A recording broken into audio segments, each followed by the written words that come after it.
Hey, what's up mga kadayway? Ito yung air compressor natin kadayway at yung problema nito is hanggang 3 bars lang yung kayang ikarga ng compressor sa ating tangke. Yung nangyari dito kadayway is dinala ko siya sa technician at yung sabi ng technician is pressure switch yung problema dahil may butas yung diaphragm or parang pressure sensor ng pressure switch. So ngayon, yung recommendation niya is palitan ng pressure switch. Sinunod natin yung sinabi niya kadayway, bumili tayo ng pressure switch at ngayon papakita ko sa inyo kung paano natin kinabit yung hindi kapareho sa stock ng ating compressor. Bago tayo magpalit ng pressure switch kadayway, papakita ko muna sa inyo kung ano yung problema ng ating compressor.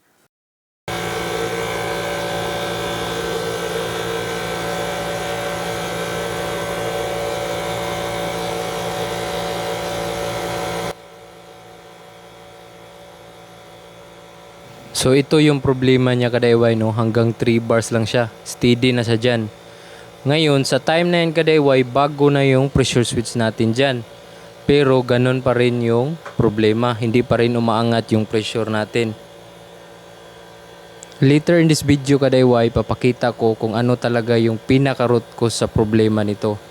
Ngayon kadayway, papakita ko muna sa inyo kung paano natin kinabit yung pressure switch natin. Tara!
Ito muna tayo sa motor, connection sa motor.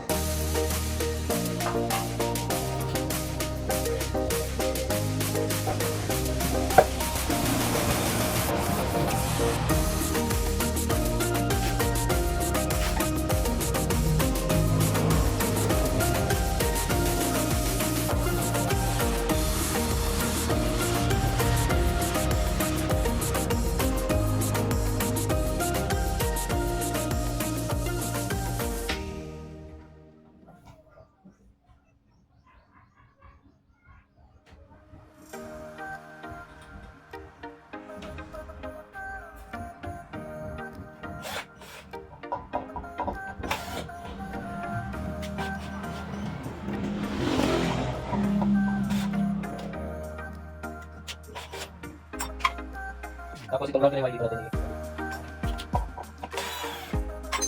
lang sa port. Ayun, lang.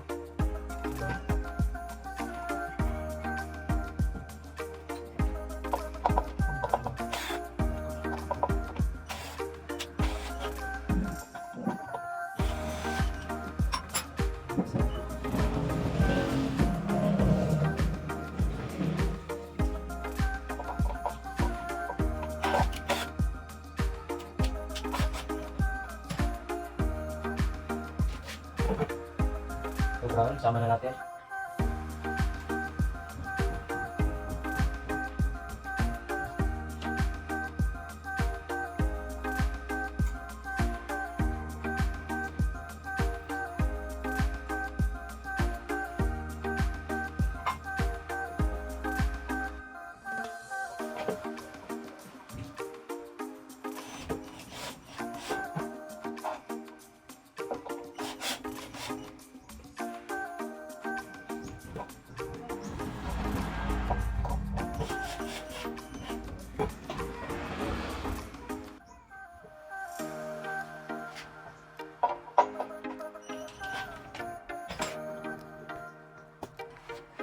Na yung line sa motor.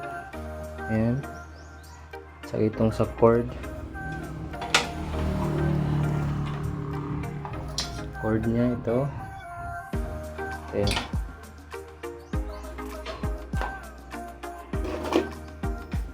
So, papunta dito.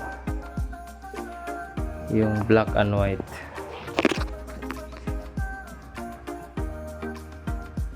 Ayan, dito sa line sa motor.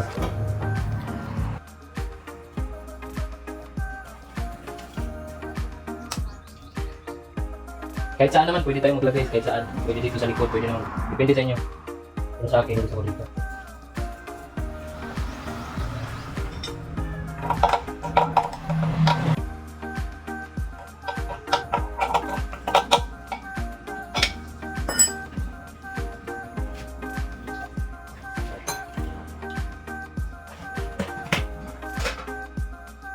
Diba, kabit natin.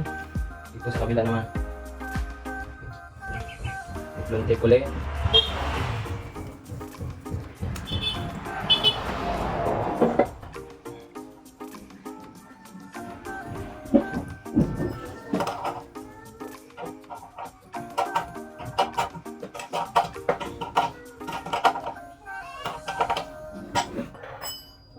Itong ano natin, pressure reducing valve, dalawa to.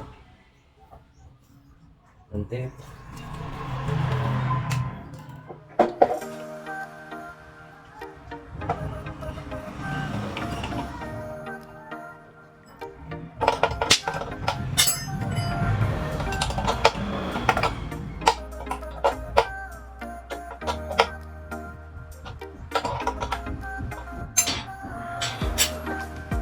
Tapos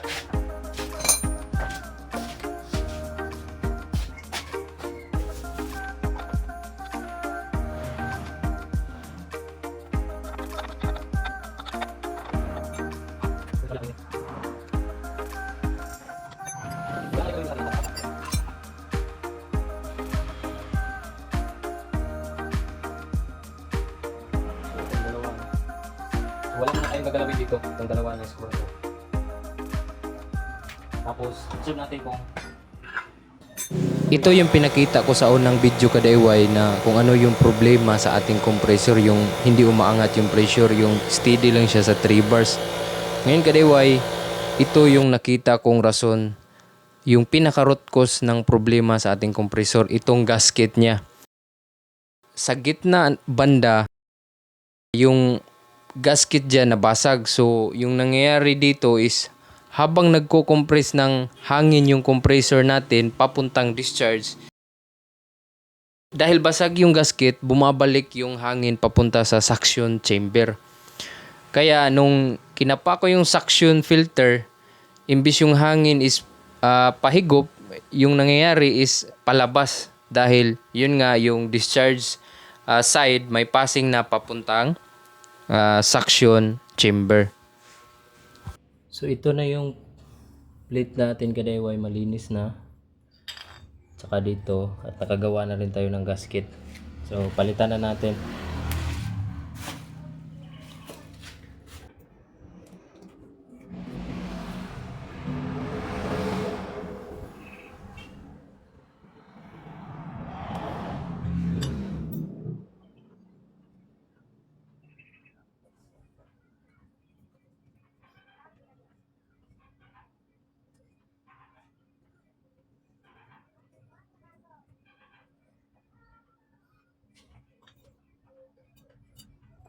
Ito yung bulb niya kadeway.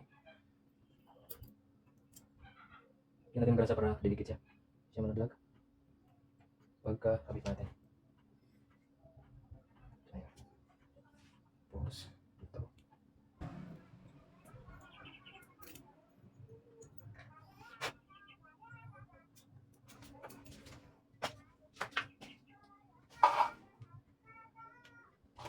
So, sinundan lang natin yung mga markings kadeway. Ayan. Tatlo, isa, dalawa.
After ko maibalik yung cylinder head kadeway, pumunta ako sa pressure switch, niluwagan ko yung screw para sa cut-in or cut-out ng ating compressor.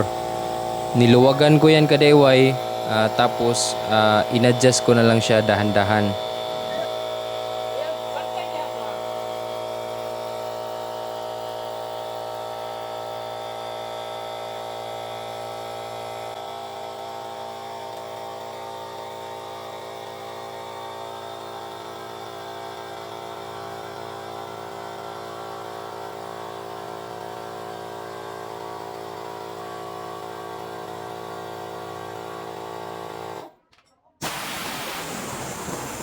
Pagka-stop ng compressor natin kadaiway, binuksan ko yung valve para mabawasan yung pressure ng tangke at makita ko kung ilan yung cut-in pressure niya.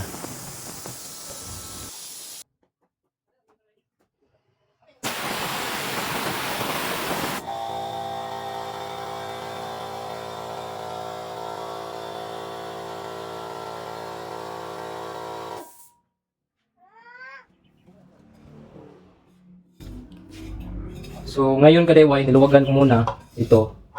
Bali yung cut-in niya, bali yung start ng compressor is mga 2 bars, tapos cut-off niya is 4.5. Ngayon yung gagawin ko is yung mag-turn clockwise ako para kahit siguro mga 7 bars yung cut-out niya. Yan.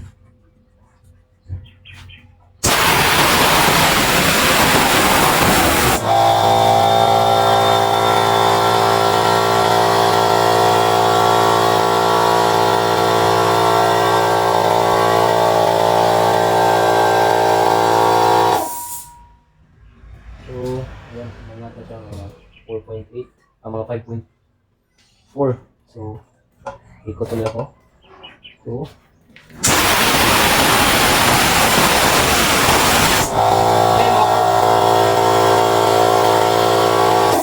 So ngayon mga 4 bars yung start niya. Kanina nasa 3 yun eh. Ngayon nasa 4 bars na siya. Siguro nasa 6 na to.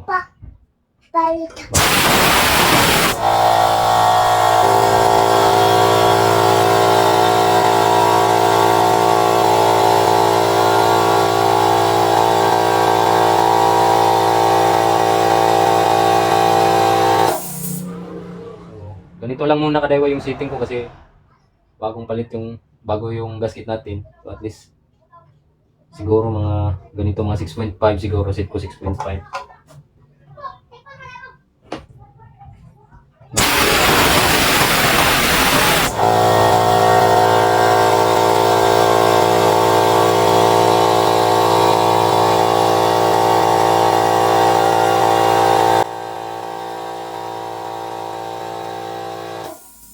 Ngayon nasa 6.5. Sa ngayon, ganyan muna yung setting ko. Kung may natutunan kayo sa video natin, kadayway, pa-share na lang sa video natin. Maraming salamat sa panonood.